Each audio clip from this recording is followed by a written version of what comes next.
کون سا وسوسہ تمہیں دھوکے میں ڈال رہی ہے کہ تمہاری امید ٹوٹنے لگ گئی ہے، صبر بکھرنے لگ گیا ہے، یقین ڈگمگانے لگ گیا ہے۔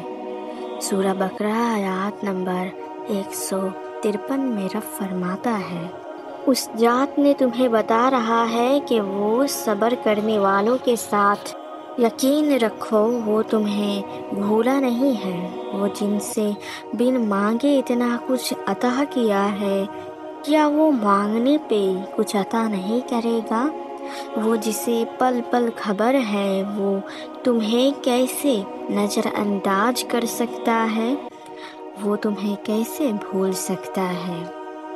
سورہ الدھوا میں آیات نمبر 3 میں رب فرماتا ہے، بالکل زندگی میں ایک وقت ایسا آتا ہے کہ سمجھ نہیں آتا ہوتا، نہ دعاؤں کا مانگنا سمجھ میں آ رہا ہوتا ہے، نہ نصیب سمجھ میں آ رہا ہوتا ہے، اور نہ ہی یہ سمجھ میں آتا ہے کہ یہ آزمائش سزا ہے یا مصلحت، کہ تکلیف ختم ہی نہیں ہو رہی۔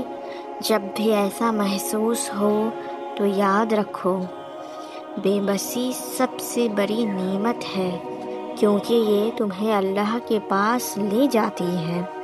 سورہ الدھوا میں رب فرماتا ہے، یہ فلسفی بات نہیں ہے، یہ اس ذات نے فرمائی ہے جو ہر چیز سے پاک ہے، سچا ہے، یقین رکھو اس کی بات پہ، بس تم اس ذات سے نا امید نہ ہونا کبھی۔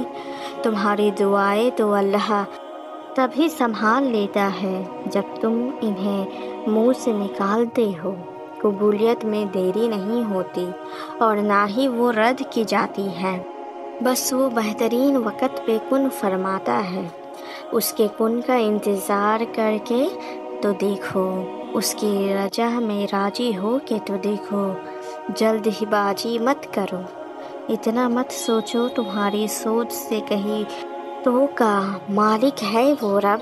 کیوں خود کو الجھایا ہوا ہے ان سوچوں میں کہ رب میرے ساتھ ایسا کیوں کر رہا ہے، یا میری نیت تو صاف ہے یا پھر بھی برا کیوں ہوا میرے ساتھ؟ بلکہ یہ تک سوچنے لگ جاتے ہو کہ اللہ نے اکیلا چھوڑ دیا۔ اس حد تک تم مایوس ہو جاتے ہو، شکوے اور ناشکری کرنے لگ جاتے ہو، تبھی وہ رب سورہ نحل کی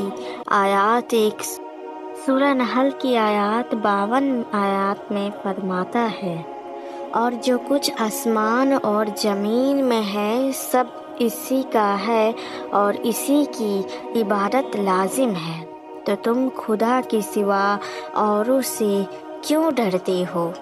وہ رب بہت پیار سے تم سے کچھ کہہ رہا کہ اس جہاں میں ہر ایک چیز اس ذات کی عبادت کرتی ہے، اس کے حکم سے ہر ایک چیز کام کر رہی ہے، اس کے کن سے ہر ایک کام فیکون ہوتا ہے، تو پھر تم لوگوں سے کیوں ڈرتے ہو؟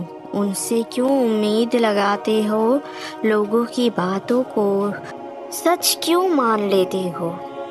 لوگ تو خود رب کے محتاج ہے، وہ تمہیں کچھ نہیں دے سکتے۔ اگر دے سکتا ہے تو صرف تمہارا رب، وہی تمہیں سکون دے سکتا ہے، تمہاری دعائیں قبول کر سکتا ہے، تمہیں صبر دے سکتا ہے، صرف اسی سے ہی ڈرو، صرف اسی پہ ہی یقین رکھو۔ لوگ اکثر کہتے ہیں کہ یہ ممکن نہیں ہو سکتا جو تم مانگ رہے ہو دعا، اور تم ان پہ فوراً یقین کر لیتے ہو۔ وہ لوگ اپنی محدود سوچ میں رہ کر تمہارے مشورے دیتے ہیں، جبکہ تمہارے رب کی طاقت تو لامحدود ہے۔ اپنے رب کی شان دیکھ کر مانگا کرو، لیکن تم ہو کہ شکوے سے ہی باہر نہیں آ رہے۔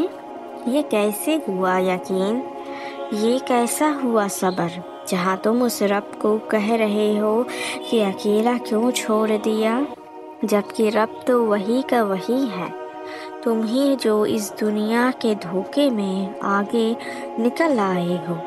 آگے اس سورہ نحل کی آیات 19 میں رب فرماتا ہے، اور جو کچھ چھپاتے ہو اور جو کچھ ظاہر کرتے ہو سب سے خدا واقف ہے۔ یہ آیات رب کی طرف سے وارننگ کی طرح ہے کہ جو کچھ تم اعمال کرتے ہو چھپ چھپ کے کرو یا سب کو دکھا کے، وہ رب جانتا ہے۔ وہ جانتا ہے کہ تمہاری کیا نیت تھی اس اعمال کو کرنے میں۔ وہ جانتا ہے کہ اس نے تم کو کس نیت سے تکلیف پہنچائی۔ وہ یہ بھی جانتا ہے کہ تم نے کس کو کس نیت سے تکلیف پہنچائی۔ آگے اس سورہ کی آیات 127 میں وہ تمہیں تسلی دے رہا ہے، اور صبر کرو اور تمہارا صبر کرنا بھی خدا ہی کی مدد سے ہے، اور ان کے بارے غم نہ کرو، اور جو یہ بداندیشی کرتے ہیں اس سے تنگ دل نہ ہو۔ بہت پیار سے تمہیں تسلی دے رہا ہے کہ پریشان نہ ہو ان لوگوں کی باتوں سے جو تمہیں تکلیف دیتی ہے، جن لوگوں نے تمہارا دل دکھایا یا جن لوگوں کی وجہ سے تم آج تکلیف میں ہو۔ غم نہ کرو، وہ سب جانتا ہے اور وہ بہترین انصاف کرنے والا ہے۔ وہ رب جو دو جہانوں کا بادشاہ ہے وہ تمہیں سمجھ رہا ہے۔ وہ رب جو دو جہانوں کا بادشاہ ہے وہ تمہیں سمجھا رہا ہے کہ صبر کرو، اور جو تم صبر کرو گے میرے ہی مدد سے کرو گے۔ بس تم اس ذات سے تعلق مضبوط کر لو، اس رب کو اپنے ہر کام میں شامل کر لو، اس کی مدد سے تم ہر کام کر لو گے۔ بے شک